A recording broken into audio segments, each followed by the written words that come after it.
Indo-British Advanced Pain Clinic, Noppimayam Surgery Duram. For appointments 9155515563.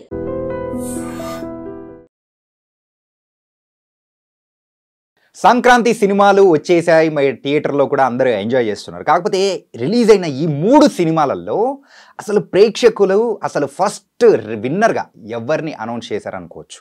మరి ఈ winner ఎవరు, ఆ చికెన్ డిన్నర్ కొట్టింది ఎవరా అనే దాని గురించి కూడా ఈరోజు మనం మాట్లాడేసుకుందాం. మనతో పాటు కూడా ఫిలిం క్రిటిక్ మరి శ్రీకాంత్ బాబు గారు కూడా మనతో పాటు ఉన్నారు. నేను మీ చాణక్య, మరి ఐ డ్రీమ్ తరపు నుంచి ఈ ఇంటర్వ్యూ మీకోసం అనమాట. మరి శ్రీకాంత్ బాబు గారిని అడిగేద్దాం. హాయ్ సార్, నమస్తే. హాయ్, నమస్తే అండి సార్. సంక్రాంతి సినిమాలు థియేటర్లో అయితే సందడి చేసేస్తూ ఉన్నాయి. 3 సినిమాలు రిలీజ్ అయ్యాయి. మరి సంక్రాంతి ఏ సినిమా ఎలా ఉన్నా కానీ థియేటర్లకు వెళ్ళి ప్రేక్షకులు చూడడం మాత్రం ఆనవాయితీ. కానీ విన్నర్ చికెన్ డిన్నర్ కొట్టింది ఎవరు? బాలయ్య బాబా, మరి రామ్ చరణ్ అండ్ వెంకటేష్ విక్టరీ బాబా? ఖచ్చితంగా మీరు అన్నట్టు సంక్రాంతికి మనందరికీ తెలుసు, కుటుంబ సమేతంగా సంక్రాంతికి ఖచ్చితంగా పెద్ద సినిమాలు వస్తాయి. ఒకటి కాదు, ఖచ్చితంగా 3-4 సినిమాలు వస్తాయి. వాటిల్లో నుంచి పెద్ద హీరోలందరూ కూడా అంటే ముందు నుంచే ప్లాన్ చేసుకుంటారు. ఒక సంవత్సరం ముందు నుంచే నెక్స్ట్ సంక్రాంతికి మా సినిమా రావాలని ముందే డేట్స్ బ్లాక్ చేసుకుంటారు. అలానే ఈ సంక్రాంతికి కూడా 3 పెద్ద సినిమాలు వచ్చినాయి.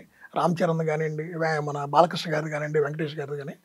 వీటిల్లో మీరు గమనిస్తే మన వెంకటేష్ గారి సినిమా డెఫినెట్గా సంక్రాంతి బ్లాక్ బస్టర్ అని చెప్పుకోవచ్చు. ఎందుకంటే సంక్రాంతి సినిమా అనేది కుటుంబ సమేతంగా చూడదగిన సినిమా అని ప్రజలు ఆశిస్తారు. జనరల్గా సంక్రాంతి అంటే అది కుటుంబం అంతా కలిసి చేసుకునే పండుగ లాంటిది.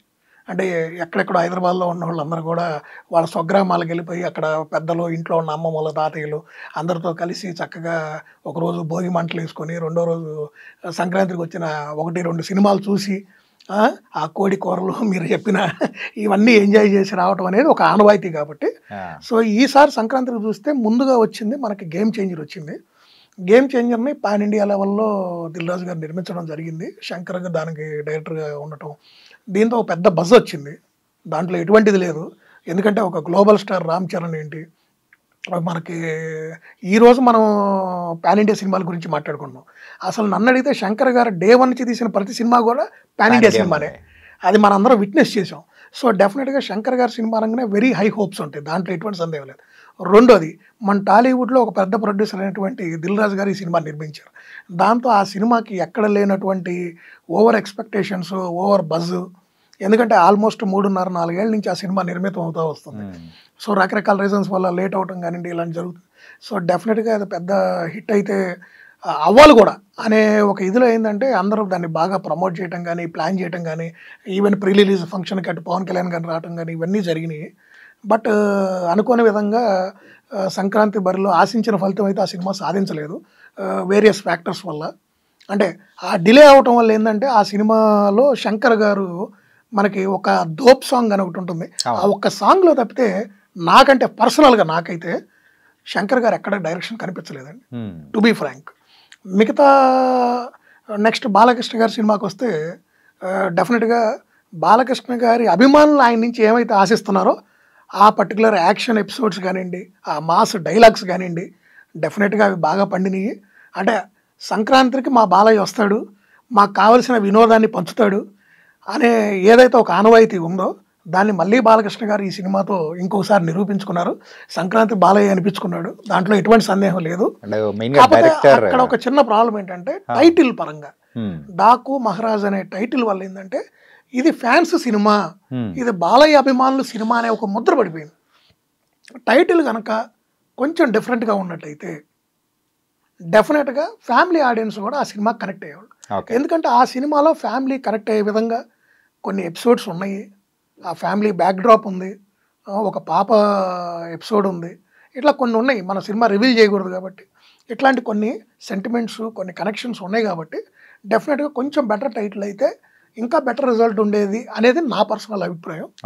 ఇక వేరేస్ మన వెంకటేష్ గారి సినిమాకి వస్తే వెంకటేష్ గారి నుంచి సహజంగా ప్రజలు ఏం ఆశిస్తారు, ప్రజలు వెంకటేష్ గారి నుంచి ఏం ఆశిస్తారు, అది మహిళా అభిమానుల లేదు పురుష అభిమానుల అనేది పక్కన పెడితే ఏమి ఆశిస్తారు అనే ఆ క్వశ్చన్ మార్కు ఈ సినిమాతో నిరూపితమైంది.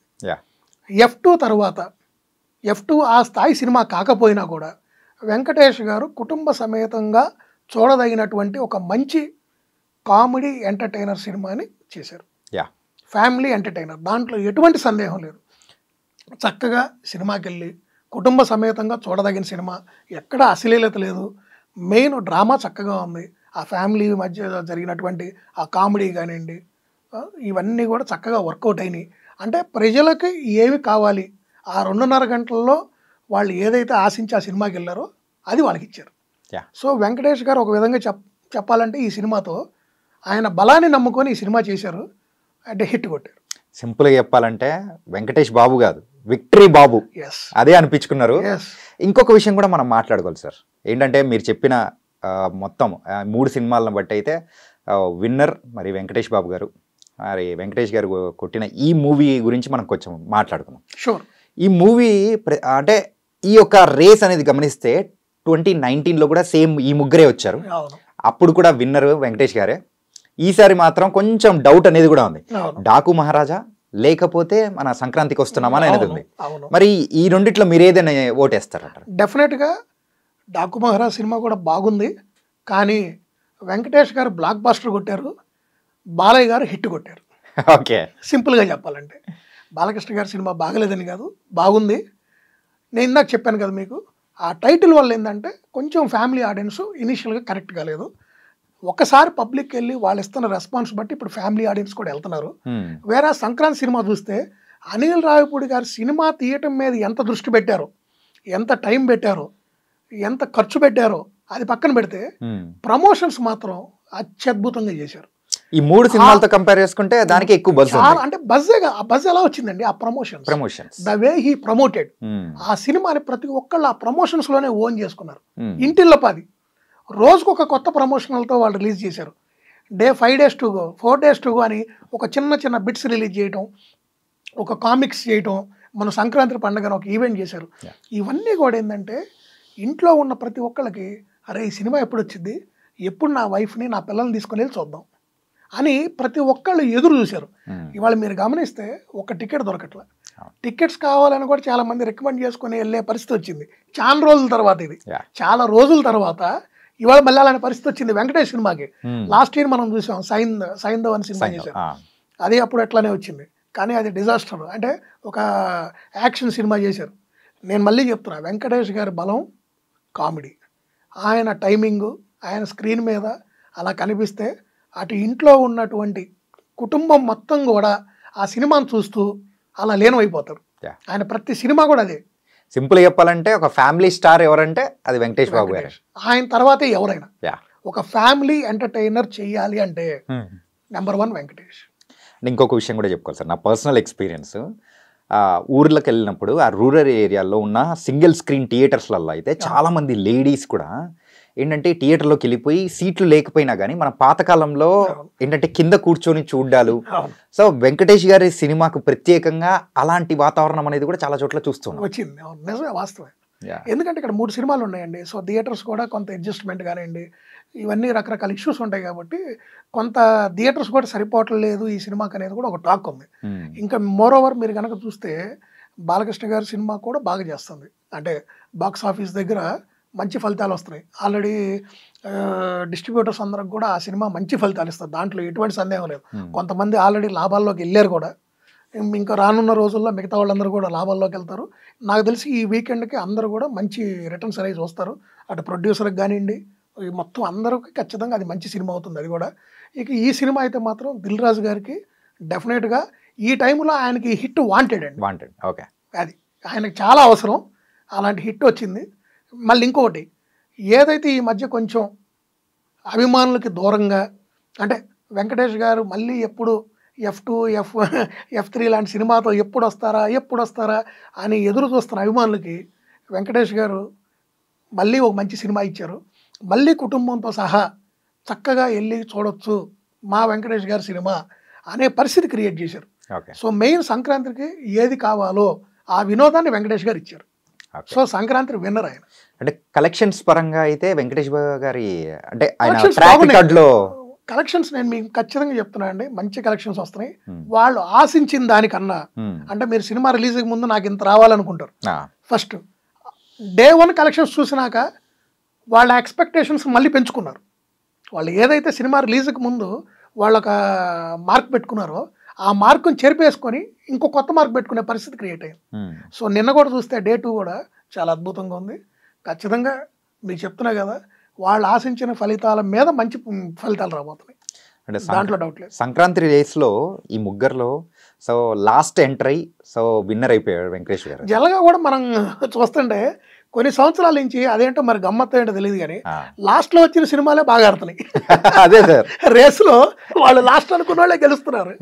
అది మరి అది ఎందుకు అలా జరుగుతుందో కూడా. యూజువల్గా డిసెంబర్ వరకు కూడా ఎవరికి మూవీ వస్తుందనేది కూడా ఐడియా లేదు. అవును, వెంకటేష్ గారి సినిమా ఒకటి ఉంది అని తెలుసు కానీ సంక్రాంతికి వస్తుందని కూడా ఎవరు అనుకోలేదు. ఈ సినిమా గురించి మీకు చెప్పాలంటే 2 మాటలు. నాకు తెలిసి 74 రోజుల్లో ఈ సినిమా కంప్లీట్ చేశారు అనిల్ రావిపూడి. ఒక ఇంటర్వ్యూలో కూడా చెప్పారు, రీసెంట్గా చూశాను నేను. ఈవెన్ ఆయన తీసిన టోటల్ ఆయన తీసినటువంటి టైమింగ్ అంటే సినిమాకి ఒక 5 to 6 minutes ఎడిటింగ్లో పోయింది. ఓకే, మిగతాదంతా కూడా ఫస్ట్ కాపీ యాస్టీజ్గా వచ్చింది. సో అంటే డైరెక్టర్ కూడా ఎంత ప్లాన్డ్గా స్ట్రిక్ట్గా ఒక బడ్జెట్లో ఒక లైన్కి స్టిక్ అయ్యి ఈ సినిమాని తీశాడనేది డెఫినెట్గా హ్యాట్స్ ఆఫ్ అండి. అంటే అంత క్లారిటీ ఉన్న డైరెక్టర్లు చాలా అరుదు సినిమా మీద అంతకు. ఎందుకంటే మన ఇప్పుడు శంకర్ గారు అంటే నేను ఆయన తక్కువ చేసి మాట్లాడగలను. యాక్చువల్గా శంకర్ గారు నా ఫేవరెట్ డైరెక్టర్, అది కూడా చెప్తున్నాను మీకు. ఆయన మొన్న ఒక ఇంటర్వ్యూలో చెప్పారు, సుమారు 5 గంటల సినిమా తీశారు గేమ్ చేంజర్. అవును, ఆయనే చెప్పారు. సో 5 గంటల సినిమాలో మరి 2 గంటల 42 నిమిషాలు 43 నిమిషాలు అప్రాక్స్ మనకు సినిమా ఎడిటింగ్ అయిపోయిన తర్వాత కాపీ వచ్చింది. అంటే అంత పెద్ద డైరెక్టర్, మరి అన్ని సినిమాలు తీసిన డైరెక్టరు అంత రన్ టైం సినిమాని తీశాడంటే మీకు తెలియదు ఏం కాదు. ఒక 10 నిమిషాలు ఎక్స్ట్రా సినిమా తీసి దాన్ని ఎడిటింగ్లో పక్కన పెట్టాలంటే ఆ 10 నిమిషాలు సినిమా తీయడానికి ఎంత ఖర్చు అవుతుందో మీకు అన్నీ తెలుసు. ఎంతమంది కాల్ షీట్లు అడ్జస్ట్ అవ్వాలి, ఎన్ని లొకేషన్స్ అడ్జస్ట్ అవ్వాలి, ఎన్ని డేస్ వర్క్ చేయాలి, ఇవంతా చాలా ప్లానింగ్ ఉంటుంది బ్యాక్ ఎండ్. సో ఆ విధంగా కూడా ఈ సినిమా బడ్జెట్లో ఈ తక్కువ డేస్లో తీయటం ఎంతవరకు అవసరమైందో అంతవరకు అవుట్పుట్ వేస్ట్ కాకుండా చేసుకోవటం అనేది నిజంగా ఆ విషయంలో అనిల్ రావిపూడి గారికి హ్యాట్స్ ఆఫ్ అండి. అంటే నాకైతే ఈరోజు అనిపించింది ఏంటంటే ఈ మధ్యకాలంలో ఆయనది లాస్ట్ భగవంత్ కేసరి కానీ ఇలాంటి సినిమాలు చూసినాక he's producers hero. Okay, not producers director, he's producers hero. Okay, దాంట్లో డౌట్ లేదు. Okay, nice sir. తనకైతే ఈ సంక్రాంతికి వచ్చిన 3 సినిమాలలో విక్టరీ వెంకటేష్ గారు సక్సెస్ఫుల్గా విక్టరీ కొట్టేసి సో ఈ సంక్రాంతి తనదే అనేది మాత్రం నిరూపించేసుకున్నారు. అంటే దీని గురించి చాలా చక్కగా విశ్లేషించారు. అంటే బాలయ్య బాబు గారి సినిమా కూడా మాస్ ఆడియన్స్కి మాత్రం పూనకలు తెప్పించేలా ఉంది, ఫ్యాన్స్కి అద్దరిపోయేలా ట్రీట్ అనేది కూడా ఇచ్చేశారు. ఫ్యాన్స్ బాలయ్య నుంచి ఏం ఆశిస్తున్నారు? ప్రతి బాలకృష్ణ అభిమాని మా బాలయ్య ఈ సంక్రాంతికి మాకు పండగని మా గుండెల నిండా నింపాడు అనే అటువంటి బ్లాక్ బస్టర్ ఇచ్చాడు, దాంట్లో ఎటువంటి సందేహం లేదు. అండ్ కలెక్షన్స్ విషయానికి వస్తే సార్, డాకు మహారాజ్ అయితే ఫస్ట్ 3 days అయితే 95 crores, అంటే ఈ పాటికల్లా 100 crores క్లబ్లో కూడా బాలయ్య బాబు గారు వెళ్ళిపోయారు. అండ్ మన అప్రాక్స్ 200 టచ్ అవుతారు ఈ సినిమాతో అనేది కూడా ఆల్రెడీ అటు ప్రొడ్యూసర్స్ కానీ ఇటు సినీ విశ్లేషకులు కానీ చెప్తున్న మాట ఏంటంటే ఖచ్చితంగా 200 crores క్లబ్లోకి ఈ సినిమా వెళ్తుంది అనేది అందరూ అంచనా. ఓకే, అండ్ సంక్రాంతికి వస్తున్న మూవీ అయితే 2 daysకి కలిపి 77 crores అయితే వచ్చింది. అవునండి, ఫస్ట్ డే 45 crores, అవునండి, సెకండ్ డే మరి 2 రోజులు కలుపుకొని 77. అవునండి, ఇక్కడ ఏదో కొంచెం వ్యత్యాసం ఏం లేదండి. 2వ రోజు 32 crores చేసింది. అంటే మీరు గమనిస్తే మీకు ఫస్ట్ డే ఉన్న థియేటర్స్ ఏదైతే ఉందో ఆ ఫస్ట్ డే బజ్, అంటే ఫర్ ఎగ్జాంపుల్ ఇక్కడ మన ప్రసాద్ ఐమాక్స్ చూస్తే మొదటి రోజు మొదటి మార్నింగ్ షోలు 2 కూడా మొత్తం 6 స్క్రీన్లు ఉంటే 6 స్క్రీన్లలో కూడా సంక్రాంతికి వస్తున్న సినిమానే వేశారు. సో మళ్ళీ తర్వాత ఈవినింగ్ నుంచి ఏం చేశారు, డాకు మహారాజ్కి ఇవ్వాల్సిన డాకు మహారాజ్కి, గేమ్ చేంజర్కి మళ్ళీ, అంటే నేను అదే మీకు ఇందాక చెప్పింది, థియేటర్స్ ఇందాక కొంతమంది మహిళా అభిమానులు మీరు నుంచోని సినిమా చూస్తున్నారని చెప్పారు థియేటర్స్లో, నేను అక్కడ అదే మీకు చెప్తుంది. సో 3 సినిమాలు ఉన్నప్పుడు హిట్కి ఫ్లాప్కి సంబంధం లేకుండా వాటికి థియేటర్ షేర్ అనేది ఇవ్వాల్సి ఉంటుంది. అంటే హిట్ అయిన సినిమాకి 10 థియేటర్లు ఉన్నప్పుడు హిట్ అయిన సినిమాకి 5 థియేటర్లు ఇస్తే ఓకే అనుకున్న సినిమాకి 3 ఇవ్వాలి, బాగలేని సినిమాకి 2 అన్నా ఇవ్వాలి. సో ఇది సహజం, ఈ ఫార్ములా అనేది మెయింటైన్ చేయాలి ఎవరైనా. సో ఆ ప్రాస్పెక్టివ్లో ఏంటంటే కొంచెం థియేటర్స్ ఆటోమేటిక్గా ఏంటంటే ఫస్ట్ రోజుకి 2వ రోజుకి కొంత డౌన్ఫాల్ అనేది ఉంటుంది. ఎందుకంటే ఈ 3 సినిమాలు దిల్ రాజు గారితే కాబట్టి ఖచ్చితంగా ఈ సినిమాతో 100 నుంచి 120 crores క్లబ్లో డెఫినెట్గా ఈ సినిమా వెళ్తుంది. సంక్రాంతికి వస్తున్నాం, దాంట్లో ఎటువంటి సందేహం లేదు. బాలకృష్ణ 180 నుంచి 200 crores ఆ సినిమా ఖచ్చితంగా చేస్తుంది. ఎందుకంటే ఈ 2 రోజులు పోతే మళ్ళీ సాటర్డే సండే ఉంది, లాంగ్ వీకెండ్. లాంగ్ వీకెండ్ మళ్ళీ ఉంది. కొంతమంది ఇప్పుడు ఊర్లోనే ఉన్నారు, ఇంకా వాళ్ళు రావడానికి వాళ్ళకి ట్రాన్స్పోర్టేషన్ ఇవన్నీ కూడా కొంచెం అంత హడావిడిగా ఉంటుంది కాబట్టి కొంతమంది ఈ 2 రోజులు కూడా ఏముందిలే సెలవులు పిల్లలకి అని వచ్చేవాళ్ళు కూడా ఉన్నారు. Yeah. సో డెఫినెట్గా అయితే మీకు సండే వరకు ఈ మానియా నడుస్తూనే ఉంటుంది. మండే మీకు యాక్చువల్ ఫిగర్స్ వస్తాయండి. సో డెఫినెట్గా అయితే మాత్రం 2 సినిమాలు బాగా చేస్తున్నాయి, దాంట్లో ఎటువంటి సందేహం లేదు. నైస్ సార్, కలెక్షన్స్ పరంగా కానీ అండ్ అన్ని వాటి పరంగా కానీ మొత్తం మీద అయితే ఈసారి సంక్రాంతికి సో విన్నర్ మన వెంకటేష్ బాబు అని చెప్పేసి చాలా చక్కగా చెప్పారు. విక్టరీ వెంకటేష్ ఆయన పేరులోనే ఉందండి. ఆ విక్టరీని ఆయనే సాధించారు. Thank you so much sir. Thank you.